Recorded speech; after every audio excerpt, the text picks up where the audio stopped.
Avec G20 en maths, il n'y a jamais de problème, mais que des solutions. À travers cette vidéo, nous allons faire ensemble un exercice pour préparer les évaluations communes. Et sur cette vidéo, nous allons travailler sur des probabilités conditionnelles. Cette vidéo va également vous aider à préparer également les sujets type devoir que vous pouvez rencontrer. Mais ça, c'est un exercice que l'on peut rencontrer facilement sur les évaluations communes. Donc, je vous lis ensemble l'énoncé qui est sur votre droite. Donc, un jardinier vend des jeunes plants d'arbres qui proviennent de 3 horticulteurs. Donc, il nous indique qu'il y a 35% des plants qui proviennent de l'horticulteur H1, 25% de H2 et le reste de H3. Chaque horticulteur livre 2 catégories d'arbres, des conifères et des arbres à feuilles. La livraison de l'horticulteur H1 comporte 80% de conifères, alors que celle de H2, ça va être que 50% et H3 seulement 30%. Donc on définit les événements H1, H2, H3, donc ce sont les horticulteurs respectivement H1, H2, H3. Ensuite, C, l'événement C, c'est être un conifère, c'est l'arbre choisi est un conifère. Et F, l'arbre est un arbre feuillu. Donc à partir de ces éléments-là, il va falloir dans un premier temps définir l'arbre de probabilité qui va traduire l'énoncé qu'on vient de faire ensemble. Donc en fait, on va le définir ensemble, l'arbre. Donc ici, on a 3 horticulteurs, H1, H2, H3. Donc notre arbre, il va démarrer avec ici H1, ici H2 et ici H3. Ce sont les trois événements. Et ensuite, pour chaque horticulteur, eh bien, nous savons que ici, l'horticulteur H1, il va y avoir 80% d'arbres conifères. Donc, c'est-à-dire qu'en fait, ici, on va définir l'événement C et l'événement F qui est donné dans l'énoncé, l'événement C et l'événement F, l'événement C et l'événement F. Et ensuite, on va pouvoir indiquer respectivement les différentes probabilités. Donc, on rappelle que c'est donné dans l'énoncé qu'il y a 35% qui viennent de pour H1. Donc ici, 35%, on va l'écrire 0,35. D'accord. H2, 25%. Donc 0,25. Et ensuite, on rappelle que la somme des probabilités issues ici d'un nœud, d'accord, eh bien, est égale à 1. Donc ici, nous avons 0,35. Ici, nous avons 0,25. Donc si on additionne tout ceci, ça va nous faire, eh bien, ici 0,60. Et on va pouvoir ici dire que c'est 0,4 pour H3. Ensuite, on va ici introduire des notions de probabilité conditionnelle parce qu'ils nous disent quoi? On nous dit la livraison de H1 comporte 80% de conifères. Donc on sait que H1 va disposer de 80% d'arbres conifères, donc ça va être ici 0,8. Donc comme la somme du nœud ici doit faire 1, ça veut dire qu'automatiquement, il dispose de 20% ici de feuillus, donc 0,2. On continue avec H2, donc toujours d'après l'énoncé. Donc H2, c'est 50%. Donc ça va être 0,5 ici.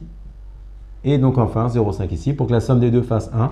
Et enfin pour H3, eh bien c'est 30%. Donc ici 0,3. Et là 0,7. Donc ça, c'est la première question de l'exercice. Donc le petit 1A que je vais mettre ici. D'accord? Ça traduit l'énoncé. Et cet arbre-là, on va le garder tout au long de notre vidéo. On va maintenant répondre à la question B. La question B, c'est calculer. Donc, on lit ici, calculer la probabilité que l'arbre soit un conifère soit un conifère acheté chez l'horticulteur H3. Donc, en fait, ici, ça veut dire quoi? Ça signifie en fait qu'on pourrait traduire cette phrase-là en disant que l'arbre choisi, c'est un conifère et il a été acheté par l'horticulteur H3. Donc, en fait, ici, on est dans une intersection. Et donc, en fait, ici, la probabilité que l'on cherche, donc ici, petit b, c'est P de H3 inter C. C'est cette probabilité que nous cherchons, d'accord? On peut traduire la phrase en disant c'est un arbre conifère et il a été acheté par ici l'horticulteur H3. Donc le et, c'est le inter, donc c'est P de H3 inter C. Donc ici, c'est une formule que nous allons appliquer. Donc tout simplement, eh bien, ça va nous donner P de H3 multiplié par P de C sachant H3. D'accord? Donc ici, P de H3 et ici, c'est P de C sachant H3. Donc on va maintenant mettre les valeurs numériques. Donc P de H3 inter C, eh bien, ça nous fait 0,4 multiplié par 0,3. Donc on trouve que ça nous donne 0,12. D'accord? Donc ça, c'est la question B. On va remettre cette information ici, puisque ça va nous servir par la suite. Donc on rappelle qu'on a trouvé que P de H3 inter C, nous allons en avoir besoin dans la suite de l'exercice, c'est égal ici à 0,12. On va passer maintenant à la question numéro C. Justifier que la probabilité de l'événement C est égale à 0,525. Donc en fait ici, pour cette question-là, eh bien, en fait, on cherche tous les événements, d'accord, tous les chemins qui vont mener à C. Donc en fait, on va chercher ce chemin-là et ce chemin-là. Donc en fait ici, la question qui est posée pour la question C, en fait, c'est tout simplement de calculer, eh bien, P de C. C'est ce qu'on cherche. L'erreur qu'il ne faut pas commettre pour ce type de question, c'est de vouloir additionner en fait les valeurs ici, le 0,8, le 0,5 et le 0,3. Ça, c'est une erreur qui est assez commune. On ne le traite pas. Attention, ça, c'est faux. Ici, en fait, si on veut calculer P de C, entre guillemets, ce sont tous les chemins qui mènent à C. Donc, en fait, ce sont tous les chemins ici que j'ai mis en termes de croix. Donc, ça va nous faire ici P de H1 inter C plus P de H2 inter C et enfin plus P de H3 inter C. Parce qu'en fait, on a trois chemins possibles. Le premier chemin, donc c'est H1 inter C ou, qui est traduit en fait ici en plus, eh bien H2 inter C et plus le troisième chemin, H3 inter C. Donc en fait ici, lorsque vous allez être amené à faire ce calcul-là, il va être important de préparer en fait le terrain et surtout en termes de rédaction. C'est pour ça en fait que ici j'ai laissé un peu d'espace.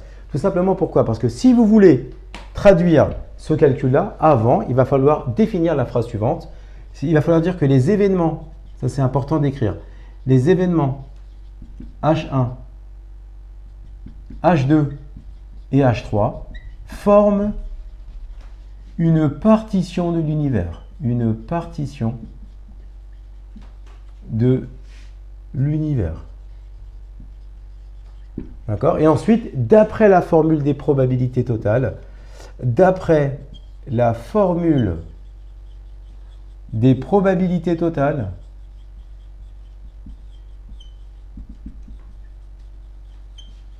on a, et donc en fait, ce calcul que nous avons écrit ensemble. D'accord? Donc ici, ça veut dire quoi? Ça veut dire que pour calculer P de C, eh bien, on va P de H1 inter C. Donc P de H1 inter C, ça correspond à quoi? Ça correspond à 0,35 fois 0,8, mais nous allons l'écrire que c'est P de H1 multiplié par P de C, sachant H1. C'est important de bien indiquer qu'on maîtrise les formules, plus P de H2 fois P de C, sachant H2. Et enfin, le P de H3 inter C, on l'a calculé au préalable, on peut directement l'écrire. Donc ici, ça nous fait 0,12.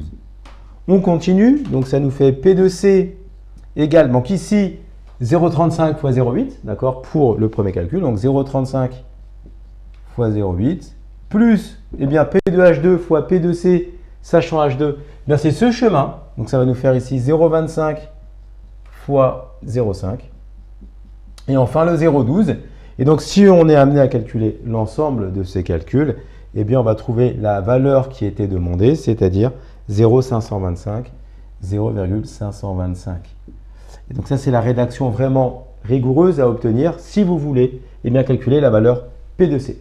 On va passer à la question D. Pour la question numéro D, ici, l'arbre choisi est un conifère. Quelle est la probabilité qu'il ait été acheté chez l'horticulteur H1? Eh bien, en fait, ici, cette question-là, lorsque vous avez une question en probabilité qui est posée en deux phrases distinctes, ça peut vous mettre la puce à l'oreille qu'on va introduire ici les probabilités conditionnelles. Tout simplement pourquoi? Parce qu'en fait, ici, je peux traduire ce qui m'a été proposé comme question par « sachant que l'arbre est un conifère, d'accord, quelle est la probabilité qu'il ait été acheté chez H1 ?» Donc, on peut traduire par « sachant ». Donc, en fait, on sait que c'est ici un conifère. On cherche à avoir la probabilité qu'il soit acheté par H1. Voilà ici comment on va traduire, eh bien, en mathématiques, la phrase qui vous a été posée. Donc, soit pour avoir un sachant, c'est clairement mis sachant ou parmi, ou alors vous avez une question qui est souvent posée à l'aide de deux phrases distinctes. Donc là, ce sont les probabilités conditionnelles. Et puis là, on va vous faire apparaître le rappel pour déterminer ici des probabilités conditionnelles. Donc ici, eh bien, si on traduit la formule qui vous est donnée, eh bien, ça va nous donner quoi? Ça va nous donner P. Eh bien, en fait, ici, au dénominateur, c'est toujours P de C. C'est-à-dire, en fait, le sachant, il va se mettre au dénominateur. Et ensuite, c'est ici H1 inter C. D'accord? H1 inter C. D'accord? Donc, ça, c'est la définition que j'ai traduite par rapport ici à la définition de la probabilité conditionnelle. Donc maintenant, on va pouvoir traduire les valeurs numériques. Eh bien, P de C, P de H1 sachant C, pardon. Eh bien, ici, P de C, on l'a calculé au préalable, on l'a mis au-dessus, donc c'est 0,525. Et ensuite, P de H1 inter C, eh bien, c'est ce chemin-là, P de H1 inter C. Donc, en fait, c'est ici P, qu'on va l'écrire correctement, P de H1 fois P de C, sachant H1. Et donc, au final, eh bien, P de H1 sachant C, eh bien, pas si simple que ça à dire, eh bien, 0,525 au dénominateur et au numérateur, on va avoir un 0,35 fois un 0,8, d'accord? Et donc ici, on va pouvoir donner le résultat, d'accord, à 10,3 près. Donc lorsqu'on calcule approximativement, nous trouvons, d'accord, à la calculatrice 0,533. Donc ça, c'était la question D. Et on va maintenant passer à la question 2 sur les notions d'événements indépendants. Dernière question de l'exercice, on souhaite vérifier si les événements H1 et C sont indépendants. Donc pour ce faire, on vous rappelle ici la formule pour pouvoir montrer que des événements sont indépendants. Et donc en fait ici, on va avoir besoin de quoi? On va avoir besoin de calculer dans un premier temps, eh bien P ici de H1 inter C. Ensuite, on va prendre l'événement P de C que nous connaissons. On va prendre l'événement P de H1. Et enfin, on va multiplier les deux, c'est-à-dire on va faire P de H1 multiplié par P de C. Et si nous avons notre ligne 1 ici et notre ligne 4 qui sont égales, eh bien on pourra affirmer que les événements H1 et C sont indépendants. Donc en fait ici, P de H1 inter C, eh bien on va calculer en faisant P de H1 multiplié par P de C sachant H1. Donc c'est-à-dire ici 0,35 fois 0,8, 0,35 fois 0,8, eh bien, nous allons trouver que ça nous donne 0,28. P de C, eh bien, nous l'avons calculé précédemment, donc P de C, c'est 0,525. P de H1, eh bien, ici, P de H1, il est lu dans l'arbre de probabilité, donc c'est 0,35. 0,35. Et donc, enfin, P de H1 fois P de C, d'accord, qu'on va vérifier. Eh bien, ça va nous faire P 0,35 multiplié par 0,525. On voit très bien qu'en fait, celle-ci et celle-ci ne pourront pas être égales. Là, nous avons 0,35. Nous avons 0,35, là on multiplie par 0,8, là on multiplie par 0,525.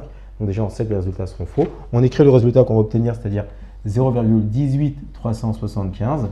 Et donc là, ici on peut conclure que tout simplement P de H1 inter C est différent, d'accord, ici est différent de P de H1 multiplié par P de C.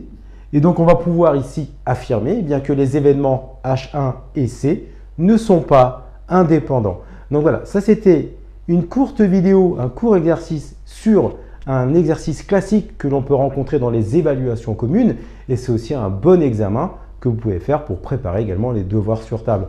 En espérant que ça vous a plu, n'hésitez pas à partager cette information et on va en préparer plusieurs centaines durant toute l'année pour vous aider un maximum à être prêt le jour J pour vos évaluations communes. Bye bye! Comme tu as kiffé la vidéo et que tu veux des bonnes notes en maths, alors tu mets un pouce bleu, tu t'abonnes à notre chaîne, tu poses un commentaire, on y répond sans problème. Ensuite, on t'embarque avec nous sur g20enmaths.com. Des exercices corrigés, des détails de ouf avec ça. Plus d'excuses pour pas avoir de bonnes notes en maths. Et bien sûr, rendez-vous sur nos réseaux sociaux.